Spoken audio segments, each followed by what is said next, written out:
Professor Gorostizaga uncovers the universe's profound secrets, that the Earth is in fact motionless. Professor Gorostizaga warns that many people are not prepared to hear or even read his assertions regarding the universe's origin. Physicist Juan Carlos Gorostizaga is categorical in his assertion, there is no unequivocal proof that the Earth actually moves. This professor of mathematics and navigation at Portugale's Nautical and Mechanical Engineering School, part of the University of the Basque Country, after following, reading, and studying the reflections and experiments of geocentrism scientists in the United States, he has come to the conclusion that scientific evidence and theological knowledge point to the contrary, that it is the universe that gravitates around the Earth. Gorostizaga is a confessed geocentrist, that is, a defender of the idea that our planet is the center of the universe. His astrological view might be quite surprising, but the professor points out that in the United States there is a geocentrist movement with creationist school scientists such as Robert Sungenis and Robert Pennett, who demonstrate beyond any shadow of a doubt that the Earth remains motionless at the very center of the universe's mass, while the firmament, along with all its celestial bodies, including the sun, revolve around it. And what evidence is there to demonstrate it or to support that assertion? The instructor points out that there have been experiments which have yielded results indicating no movement of the Earth. He offers as an example specific test carried out in the mid-19th century, employing recalibrated instruments in an effort to detect and accurately measure the speed of light. However, the outcome of these experiments was entirely negative. He explains what happened in the following way. It's quite similar to when it rains. Water falls straight down, perpendicularly, on the umbrella. But if we begin to move, we then must tilt the umbrella to prevent ourselves from getting wet. The very same thing happens with the telescope. If light moved, there'd be no need to tilt the telescope. Gorostizaga's reflections are compiled in a book titled, Nevertheless, It Does Not Move, which he co-authored with Croatian mathematician Miljenko Bernardic. In the work, the professor insists that no experiment has proven the heliocentric theory, that is, that planets revolve around the sun. The professor, who also maintains a blog, acknowledges that his particular idea is widely considered a forgotten perspective and has even been unfairly dismissed from the realm of established knowledge. For this very reason, he states that not everyone is truly prepared to listen to what he has to say. However, he assures that he encounters no issues with his students as one of the fundamental principles at the outset of navigation involves using the Earth as a primary reference point. Gorostizaga is adamant that the Earth neither moves around the sun nor on its own axis, but rather that the firmament as a whole is what moves. In short, it's not a planet because it doesn't move, but it is a precise barycenter of the universe, and due to the gyroscopic effect, it's preserved from all movement. The professor, for whom astronomy is a true passion, presents yet another argument to refute the heliocentric theories that have profoundly shaped science since the Renaissance. The distribution of galaxies provides further proof. Millions of them have been mapped, revealing spherical and concentric layers, just like an onion, and the Earth appears to be located right at the very center. Gorostizaga thinks the correct planetary model is that defended by Danish astronomer Tycho Brahe.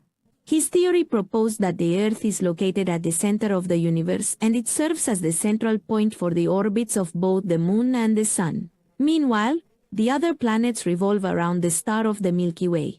Einstein's trap. The professor confidently believes that the heliocentric theory of the solar system is as false as Darwin's theory of evolution. From the father of the thesis that the Earth revolves around the sun, the Italian Galileo Galilei, he asserts that he was imprudent with his ideas, although he deeply regrets his condemnation. This is from the author of the theory of universal gravity, Isaac Newton. Considers that it lacks credibility as their evidence does not hold up because they cannot demonstrate that the planet moves. And Albert Einstein, that brought a deceptive idea, because he defended the theory of relativity knowing it was false, with a primary goal to hide that the system of Galileo and Copernicus was and is erroneous. We are being deceived because scientists are unwilling to acknowledge their mistakes, he concludes. So there's been a lot of debate on why our telescopes aren't able to spot the flag that's on the moon. And not just because of the fact that it doesn't exist, but because it's too small and it's too far away. And even when satellites do supposed flybys by the moon, they're still not able to get a clear picture of the flag. But according to your own logic,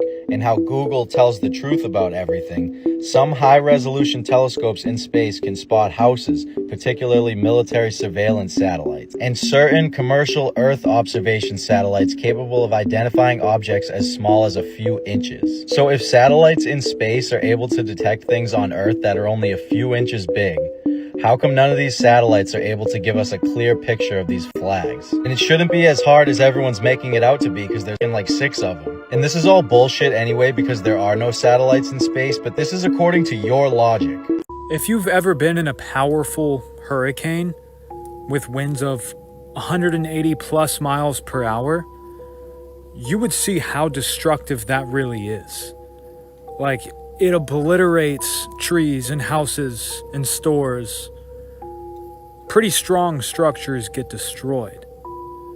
So, with that being said, you really think that the Earth is spinning around at 1,000 miles per hour on its equator? That's faster than the speed of sound. Hop in a fighter jet, which I don't know if you'd ever be able to, but start turning it around really sharply. You'll feel how fast 600 plus miles per hour is. So if you're on the ISS, just casually working on the ISS, even though if you actually watch the videos, you'll see that they're not really doing anything. They're just like banging metal together and pretending to be doing important things. But do you really think that the ISS is traveling roughly 22 times faster than the speed of sound? And they're able to just work on it casually, like nothing's going on. No solar radiation destroying everything in its path. I wonder why. What about tornadoes? If you go to the Midwest, some of the most powerful tornadoes maybe hit like 200 plus miles per hour. Oh, they destroy houses. So we're spinning 5 times faster than that on the equator, but we can't feel any of it. Not only that, but the Earth is also moving around the sun at 66,000 miles per hour. But, oh yeah, we can't feel any of it. And then guess what? The solar system is orbiting the galaxy at 500,000 miles per hour, at a speed that is not even comprehensible in the physical realm. But that's how fast we're going. Do you see what they did? They have trained and programmed your mind to accept a completely absurd and false reality so that they can be the gods of this reality that they've created for us. Okay, this is for my good buddy, he calls himself Laramie out there. He just commented that our Earth spins eastwardly. So here's a little globe model, and there's the arrow going east, right? And so this is the way Laramie says it's going. So, problem with that, either direction, whether I'm going this way or I'm this metal airplane, or I'm flying that way, that's problematic in and of itself. But think of this, you're north and you want to go south, and the world is spinning. You see the world spinning? Let me get higher. You're north and you want to go south. And then if you do get south, far enough down, you're going to end up upside down. That's simple physics. Here's what I know about physics. Scale does not matter. If you can fall off of a little ball, you can fall off of a bigger ball. Also, compasses only work on a flat earth. I've got a magnet in here right now. I take it over here, it's pointing north, true north, all right? I bring it in here, it picks up a closer magnet, duplicating what we see in the real world and how a compass actually works. One direction is I'm going west right now. If I stop and come this way, I'm going east. You can never run into it itself. East doesn't run into west. You just change direction. Now let's talk about latitude and longitude. These are latitudes. The circles in there, those are latitudes. They tell you how far out you're getting from the center of the world. The longitudes, those are the straight lines. Looks like a dartboard. Okay, and there's millions. There's an infinite number of longitudes in between these main points. Do you get it? We live in a flat realm. I've got other videos that prove that we live in a dome, in a container. I've got videos on Bible verses that show how this is all biblical and how God not only supports flat earth, but he made it that way. So Laramie, I hope that cleared up some stuff for you, because this here just doesn't make any sense to anybody. Notice my plumb bob right there? Hasn't moved. Because the world does not move. Good evening, aloha from Florida. So I was hoping to make it down to the ocean today to shoot this video, but I still wanted to do it. It's about aviation again. You could even call this video Aviation Destroys the Globe Again and Again and Again. So I'm gonna give you 3 resources to look at airplanes and flight and the physics of aviation from the perspective of a flat earther, which flat earth is the only observable objective reality. The globe is just a belief system. It cannot be observed or measured anywhere in reality. So the first resource is Vika Drazev and his documentary called Flatten the Curve. It's full of commercial and military pilots proving the earth is flat and stationary. The second resource is Eddie Alencar and his book, 16 Emergency Landings Proving Flat Earth. If you'd like to see videos on that, check out Eddie's channel on YouTube called Flat Earth Banjo. He's also got a compilation on there of 2.5 hours of pilot after pilot after pilot saying, yeah, we know the earth is flat. The third resource is on Taboo Conspiracy, Ben's channel.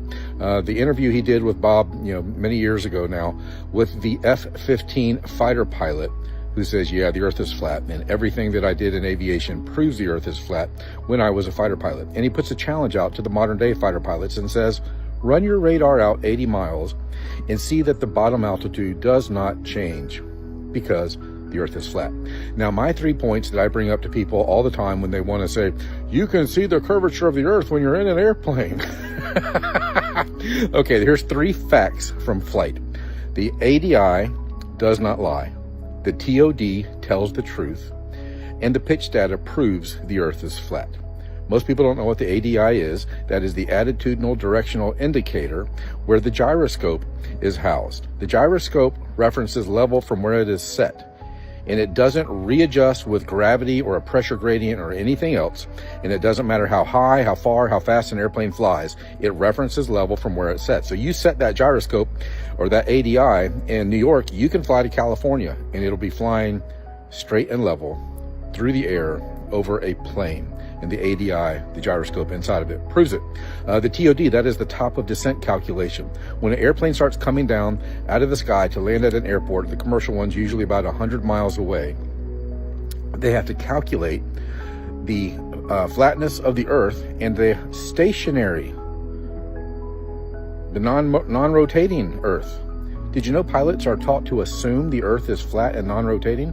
Oh yeah, but that's an assumption. It really is curved and it really is spinning. No, they have to assume that as a scientific assumption. That means they have to treat it as it's true. They assume that the earth is flat and stationary. They have to treat the earth as it's flat and stationary. Why? Because it is flat and stationary. Airplanes fly through the air over plane. And then the pitch data, that shows the orientation of the aircraft changing. But once they get to their cruising altitude, the pitch data for thousands of miles at a time does not change. The orientation of the aircraft does not change. So that proves the earth is flat. So those 3 things, the ADI does not lie, the TOD tells the truth, and the pitch data proves the earth is flat, and those 3 resources I mentioned earlier. Have a great night. God bless.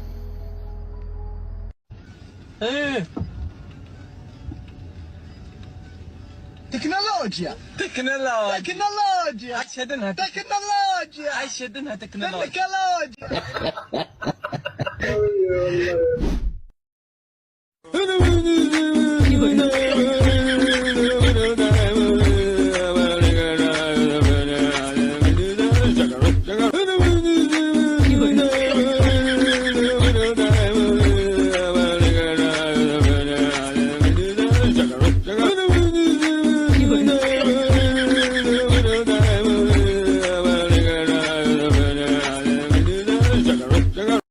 The flat Earth map dates back over 1,000 years.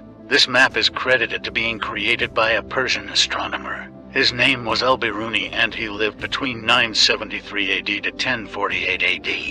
It's the official map of the United Nations and also the United States Geological Survey. It used to be present in many places before the creation of NASA and the Antarctic Treaty in 1959. Here you see it with Admiral Byrd.